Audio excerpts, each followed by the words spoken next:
Siap-siap Jepang akan kembali menutup dirinya. Beneran, ini menutup dirinya dari turis, pekerja asing, dan imigran. Well, perlu digarisbawahi, ini akan. Bisa terjadi, bisa enggak. Dan apa yang membuat ini terjadi? Ini semua terjadi karena menangnya sebuah partai yang bernama Sansei-to alias partai Do It Yourself. Sebuah partai yang mencanangkan Japan First. Kayak siapa? America First. Jadi ya kurang lebih sama sih programnya. Yang dimana program partainya adalah sedikit banyak mengenai pengurangan pembatasan tentang imigran, pekerja asing, atau turis yang ke Jepang. Sehingga apa-apa buat Jepang itu Japan First.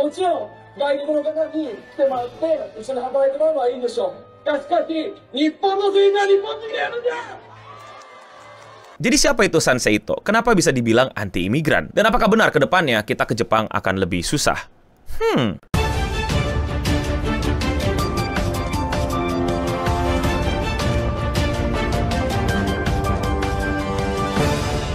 Baru-baru ini Sansei-to memenangkan sebuah pemilu untuk Upper House, yaitu sebuah lembaga legislatif yang kayak DPRD, DPD gitu. Mereka itu perwakilan-perwakilan rakyat yang bisa semacam mengubah peraturan atau undang-undang. Tapi sebenarnya Upper House ini di sana itu secara pemerintahan itu nggak bisa buat undang-undang baru gitu. Misalnya dia bikin undang-undang, nggak mau ada semacam imigran di Jepang gitu. Nggak bisa. Itu cuma bisa dilakuin sama Lower House. Loh, kalau misalnya nggak bisa, terus gimana Jepang bisa menutup diri dan lain-lain? Ntar kita bahas pelan-pelan ya. Jadi partai Sansei-to ini tiba-tiba itu bisa menang 14 kursi. Totalnya sekarang jadi 15 kalau nggak salah. Yang dimana dulu berarti cuma dapat 1 tuh. Sekarang nambahnya bisa 14 biji, bisa belasan biji. Maka dari situ bisa kita lihat dong bahwa popularitas dia itu bisa meningkat pesat zet gitu. Dan akhirnya pemilu untuk Upper House ini mereka bisa menangin banyak kursi. Nah, Upper House ini kalau di government walaupun tidak buat undang-undang, mereka itu bisa menghalangi undang-undang untuk terjadi. Jadi misalnya ada undang-undang itu, misalnya untuk ngebuat pekerja asing lebih mudah untuk masuk Jepang gitu, lebih mudah untuk mengisi posisi-posisi yang dianggap vital di Jepang. Nah,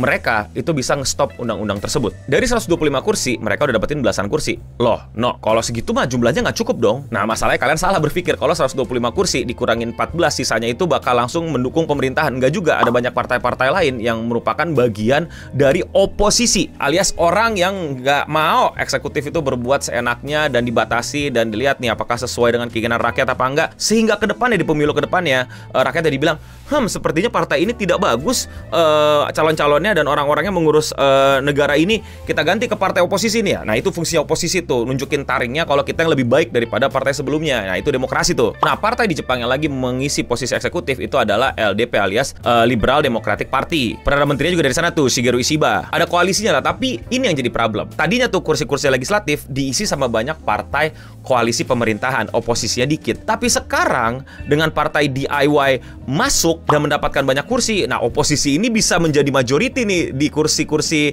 legislatif. Ada CDP, Constitutional Democratic Party, itu oposisi. Terus ada Japan Innovation Party, ada Democratic Party for the People, ada Reiwa Shinsegumi, dan ada banyak partai lain yang mendapatkan juga kursi-kursi 1-2 biji, 5 biji, 10 biji, dan sekarang ditambah 14 kursi dari Sansei-to. Makanya ini ancaman buat pemerintahan yang mungkin sekarang lebih pro terhadap imigran, lebih membuka pintu selebar-lebarnya buat turis, buat pekerja asing. Nanti susah untuk bikin peraturan-peraturan karena oposisi sekarang lebih kuat. Gitu loh maksudnya. Dan partai DIY ini tuh partai yang emang benar-benar secara kampanye mereka emang nunjukin kalau mereka itu tuh sangat keras menolak imigran dan gak suka gitu sama imigran di Jepang.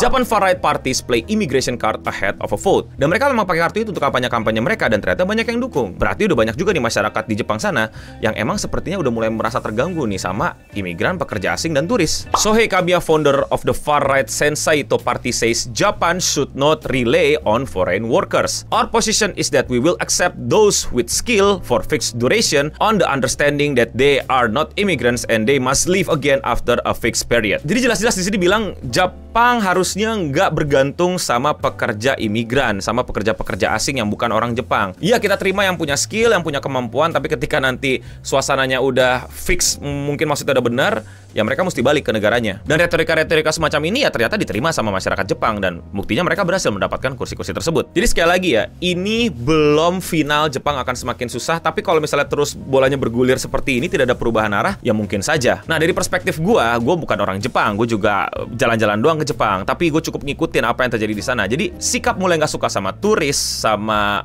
pekerja asing, ya mau nggak mau dihasilkan sama si turis dan pekerja asing tersebut. Gue nggak bilang semua pekerja asing kayak gitu, gue nggak bilang semua turis kayak gitu, tapi contoh-contohnya banyak banget. Johnny Somali. You know Hiroshima, Nagasaki.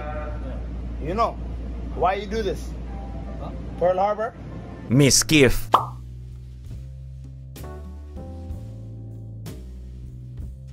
Dan gue mau ngasih contoh sini sebenarnya, cuman nanti jadi masalah nih kalau gue kasih contohnya nih. Malas.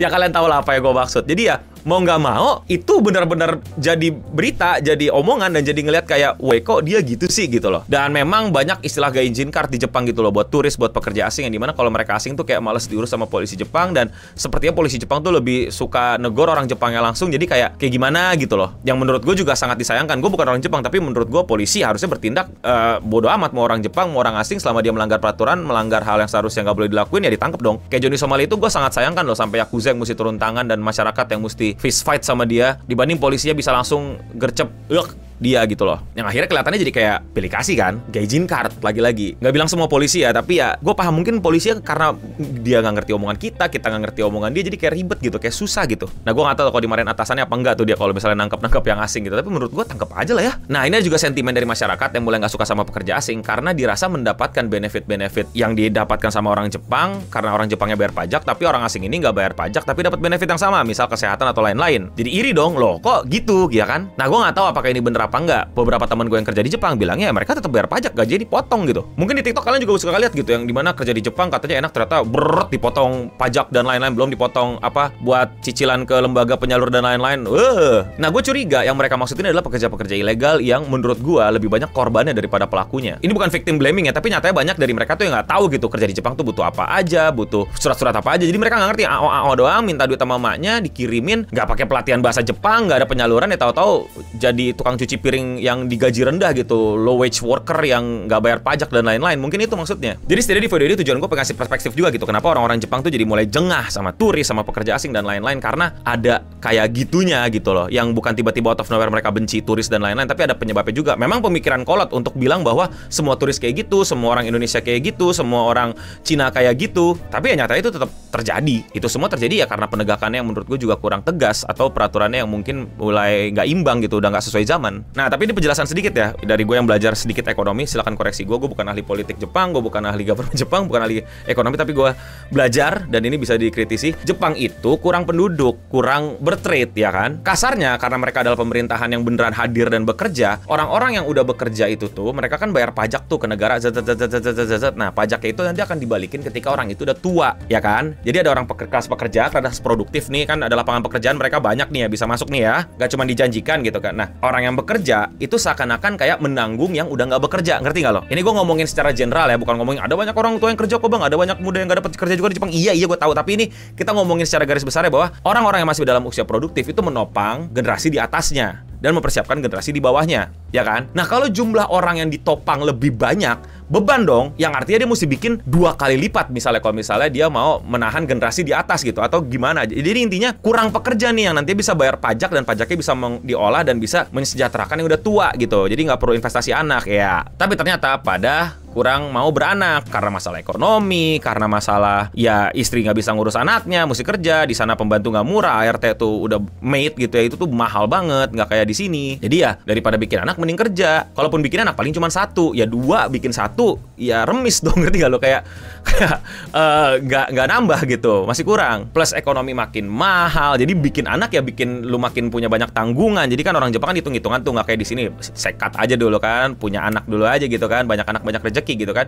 Di sana dihitung tuh sama orang-orang sono. Beras makin mahal, ini makin mahal, tapi gaji gak naik-naik. Jadi kacau balau. Balik ke yang tadi, generasi pekerja, generasi yang sekarang produktif mesti menopang itu. Makanya imigran itu penting, pekerja-pekerja asing itu penting untuk masuk ke sana, mereka bekerja dan bayar pajak. Nggak ilegal ya, legal ya tentunya ya. Buat apa juga? Buat dolar masuk, buat devisa negara. Makanya tourism penting. Makanya yen lagi murah, itu Jepang gila-gilaan bilang tourism. Cuman yang gue sebel, ya gitu, turis-turisnya brengsek dan harusnya ditangkep-tangkepin tuh, dimarahin aja gitu. Jangan didiemin gitu, buang sampah sembarangan, coret-coret, jalan nggak sesuai dan lain-lain. Karena juga sebel gitu. Di Indonesia aja gue lihat orang ngerokok di jalanan sebel. Di Jepang yang gue rasa udah harusnya disiplin, orang-orang yang ngerokoknya pindah ke Jepang kan sebel gue. Apalagi orang Jepangnya, gue turisnya nih, apalagi orang Jepangnya yang tinggal di sana, yang punya usaha di sana. Nah, jadi paham kan lo? Tapi bukan berarti solusinya adalah Japan first menurut gue. Mungkin bisa ada solusi lain dan memang juga ada pengaruh yang dimana Perdana Menteri yang sekarang si Shigeru Ishiba itu benar-benar dianggap nggak bener ngurus negara sama banyak masyarakat. 自民党は変わる。